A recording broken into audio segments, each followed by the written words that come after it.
Rating ng mga kamukhang artista ni Kappa Girl. Let's go! Okay, so i-rate ko ang mga kamukha kong artista 1 to 10 kung kamukha ko ba talaga sila o hindi. Okay, first ay si Kappa Girl and si Sanya. Okay, Tito Dux, ikaw muna mag-rate bago ako. So, ang rate ko kay Kappa Girl kay Sanya, masasabi ko ay siguro is 4/10. Ba't ang baba? Siyempre, para sa akin lang naman yun. So, medyo hawig mo naman si Sanya, pero hindi sobrang hawig kaya 4/10 lang. Kasi, feeling ko, kung walang makeup si Sanya, kamukha mo siya. Kasi may makeup kasi siya. Siyempre, ikabawal ka pag may makeup kasi bata ka pa, di ba? So, 4/10 lang. Ako, ang rate ko is para sa akin 9. Kasi, ayun nga, siya naka-makeup ako hindi. So, kulang pa ng makeup, kaya minus ng 1 point. Pero kung wala siyang makeup, syempre, kamukha ko siya. Ang ganda-ganda ko kasi eh. Next ay si Gabby Garcia. So, masasabi ko dito ay 7/10. Ba't ang baba na naman? Mataas na yung 7 kasi feeling ko kamukha mo siya, kulay sa buhok, sa lips. So medyo para ma-pointy lang yung mata niya, para medyo singkit siya kasi ikaw medyo hindi ka masyadong singkit. Pero overall, parang kamukha mo siya. So bibigyan ko siya ng 7/10. Okay, para sa akin, 9 out of 10. Kasi nga, di ba, kakasabi mo lang na siya medyo singkit, tas ako hindi. So minus 1 point yun. Tsaka kung mapapansin nyo, parehas kaming Morena Beauty. Next ay si Kappa Girl and si Nadine Lustre. So para sa akin is 8/10. Kasi para sa akin, kuhang-kuha mo yung pose niya, yung ilong, yung lips, yung buhok.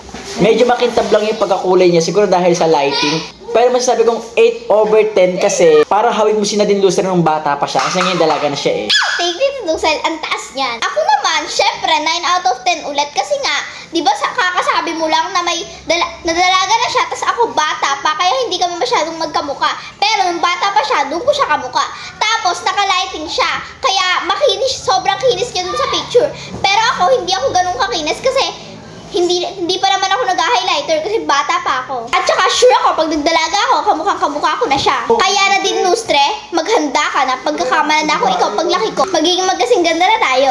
Okay, next, Kappa Girl and Catherine Fernando. So, ang masasabi ko is, parang ito pinakamalapit mo na kamukha. So, bibigyan ko rin siya ng 8/10 kasi pares na pares kayo ng buhok, ng kilay, ng ilong, ng mata, ng posing, at saka ng kulay. Simple lang natin. Parang dalagang Pilipinas. So, bibigyan ko kayo ng 8/10 kasi kamukha mo naman talaga. Ang taas naman, Tito Dugs. Syempre, expect ko naman mataas yung bibigay mo dahil kamukha ko naman talaga siya. So, para sa akin, 9 out of 10. Kasi, ayun ako, kita nyo naman, di ba, magkamukha kami. Tsaka sa comment section, marami rin nagsasabi na kamukha ko talaga si Catherine Fernando. Kaya paglaki ko, sure ako na magiging artista ako ng ABS-CBN. At ako, magiging box office queen, kaya humanda na kayo. Okay, next si Pia Wurtzbach. So, Kappa Girl, dito, masasabi ko is 8/10 kasi kahit bata ka pala, marunong ka na mag-pierce tulad ni Pia Wurtzbach. So, bigyan kita ng 8 kasi kuha mo talaga yung ano niya, na-project mo talaga yung itsura niya sa picture, talagang gayang-gaya mo. Para ka din parang pwede ka din maging Miss Universe paglaki mo.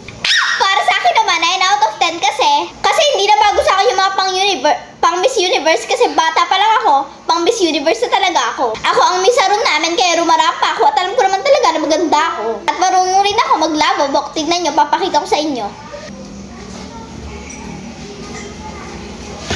Oh, di ba?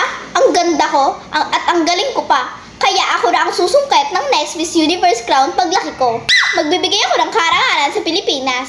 At ang last, Kappa Girl and Beanie Aya. Ang masasabi ko dito is 10/10. Wala na ko ibang masasabi. Kita-kita nyo naman sa picture, kamukha talaga ni Kappa Girl. Kasi bukod dito, sa social media, as a personal, marami talaga nagsasabi na mga bata, mga tao, matatanda, mga nanay, na kamukha nga, lagi siyang pinagkakamalang si Beanie Aya. Tinatawag pa nga nila akong Beanie Aya eh. Kaya 10/10. Siyempre, ang ratings ko dito ay 10 out of 10. Kasi, alam ko naman talaga sa sarili ko na kamukha ko si Beanie Aya. At ako, ang reyna ng lahat. Reyna ng school, reyna ng lahat. Basta lahat reyna ako. Kaya Beanie Aya, 10 out of 10. Kung merong Beanie Aya, akong Mini Aya, ako yun, syempre. Okay, sa lahat ng kamukha ko, Okay, may part 2 pa ang mga kamukha ko. Kaya abangan nyo pa yon.